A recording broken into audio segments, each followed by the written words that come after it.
हरे कृष्णा। आपका स्वागत है हमारे भागवत प्रभा में, जहाँ पर हम चर्चा करने वाले हैं श्रीमद् भागवतम के स्कंद 7 के 7वें अध्याय पर।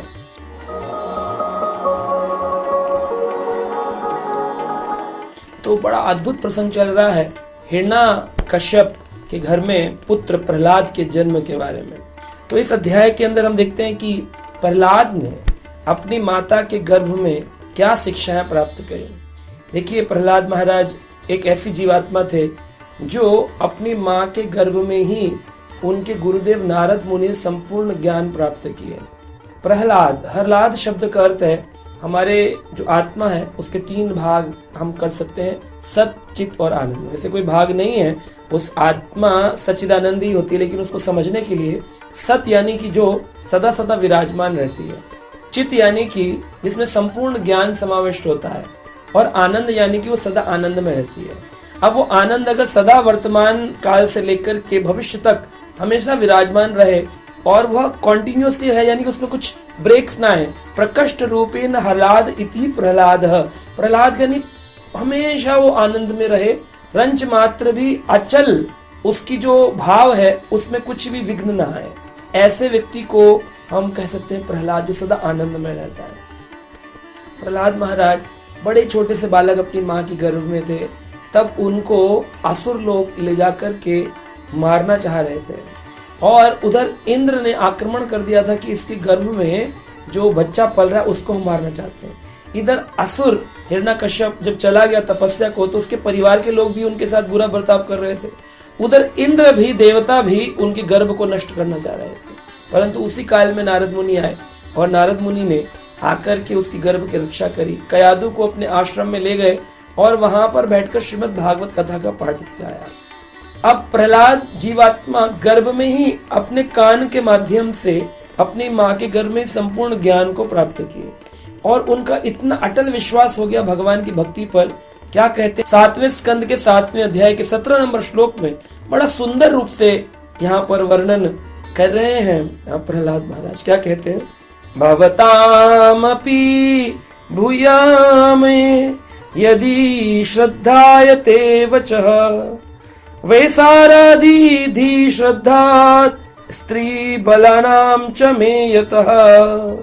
भवताम, अगर आप लोग अपने असुर बालकों से अपने पाठशाला में कहते हैं भवताम अपि, आप लोग भी अगर भूयात, अगर कर लेंगे, मैं यदि श्रद्धे, जैसे मैं बातें बता रहा हूं, अगर आप उन वचनों पर श्रद्धा कर लेते हैं, श्रद्धेते वचः, तो क्या होगा, वैसारादि धी श्रद्धेत, आपकी धी यानी आपकी बुद्धि भी उतनी ही प्रगाढ़ भगवान की भक्ति में हो जाएगी जैसे मेरी हो गई है। क्योंकि मेरी माँ कयादु की श्रद्धा उनके गुरु नारद मुनि में, नारद मुनि की श्रद्धा उनके प्रभु नारायण में थी। तो नारायण के प्रति जो नारद की श्रद्धा थी वो ट्रांसफर हुई मेरी माँ के हृदय में, जिनकी श्रद्धा भक्ति मेरे गुरुदेव नारद मुनि के चरणों में। और कयादु क्योंकि मेरी माँ थी, तो मेरी श्रद्धा मेरी माँ में थी कि यह मेरा पोषण कर रही गर्भ में, तो माँ के अंदर जितनी श्रद्धा थी उतनी श्रद्धा मेरे अंदर ट्रांसफर। इसलिए असुर बालकों, अगर तुम लोग अपनी श्रद्धा मुझ में कर लोगे, तो जितनी श्रद्धा मेरे हृदय में है उतनी श्रद्धा तुम्हारे हृदय में हो जाएगी। तो इसलिए श्रद्धात अपि भूयात, मेरी जैसी श्रद्धा तुम सब में हो सकती है ना। और कहा खाली इतना ही नहीं कि तुम असुर हो, कोई स्त्री हो, कोई साधारण जीव हो, कोई भी व्यक्ति भगवान के किसी भक्त के वचनों में श्रद्धा करके वो समान श्रद्धा जो उस वक्ता के हृदय में है वो श्रोता के हृदय में अपने आप ही स्थानांतरित हो सकती है। जब भगवान कृष्ण का जन्म हुआ तो कहते हैं कि वह कोई साधारणता वीर्य का जन्म नहीं था, ना ही स्त्री पुरुष कोई संग हुआ। देवकी वासुदेव दोनों ही कंस के कारागृह में थे।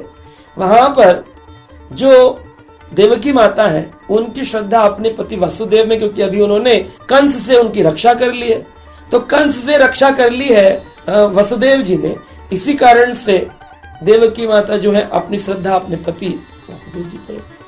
अब वासुदेव जी के हृदय में कृष्ण भक्ति अपार है, और वो अपार भक्ति से सदा उनका मन आनंदित रहता है।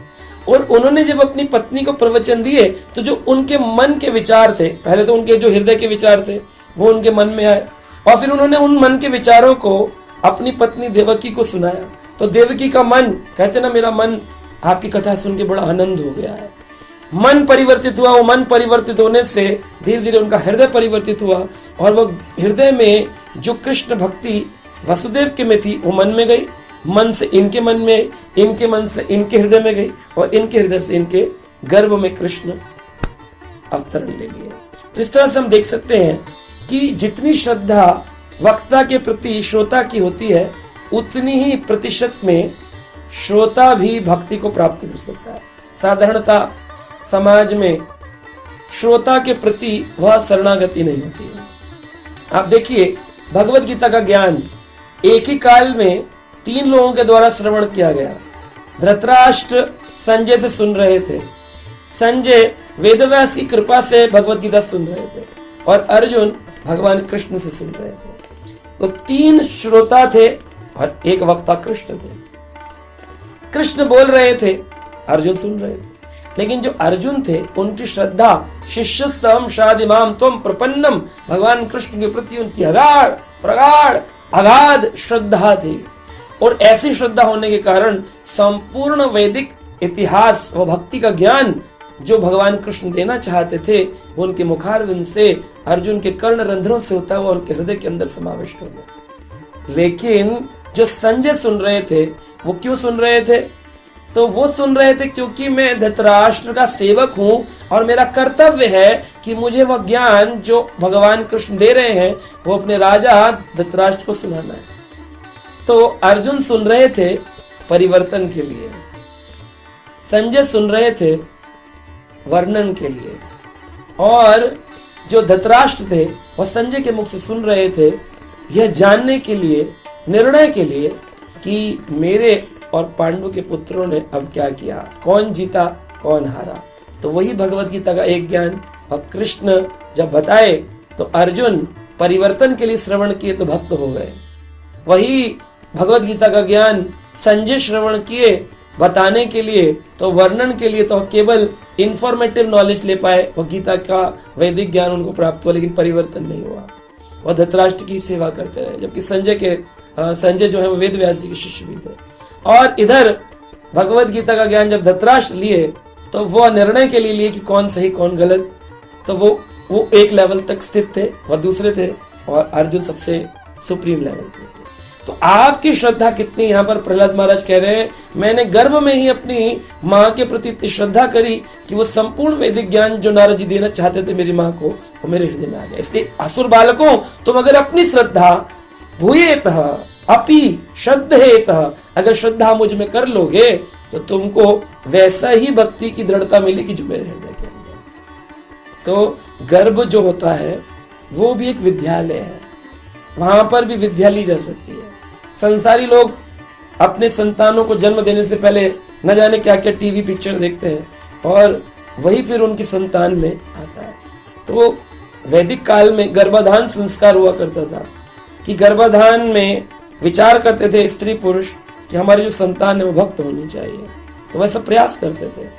और गर्भाधान के उपरांत जीव का जब निर्माण प्रारंभ होता है गर्भ में, तो धीरे धीरे उसकी जो अंग बनते हैं उसमें सबसे पहले कर्णरंधन, कान बनते हैं, और कानों के माध्यम से ध्यान पूर्वक श्रवण करके आप अपने जीवन में परिवर्तन ला सकते हैं। आज दुनिया में सुख व्याप्त है, दुख व्याप्त है, तो सुख में व्यक्ति भूल जाता है, लेकिन दुख जब आते हैं तो मंदिरों में, मस्जिदों में, न जाने कौन कौन से गिरजा घरों में जाके प्रार्थना करते हैं। लेकिन अगर आज हम अपने वैदिक साहित्य श्रीमद् भागवत की शरण ग्रहण कर लें तो हम जैसी श्रद्धा प्रहलाद में थी, ध्रुव में थी, अर्जुन में थी, वैसी श्रद्धा, वैसी भक्ति, वैसा ही दृढ़ हृदय, वैसा ही निर्विकार मन, वैसा ही हमेशा विजय, वैसी ही प्रसन्नता हम सब प्राप्त कर सकते हैं। तो आपके हाथ में चुनाव है कि आप ग्रंथ श्रीमद् भागवत को प्रहलाद की दृष्टि से पढ़ते हैं कि हिरण्याकश्यप। हरे कृष्ण।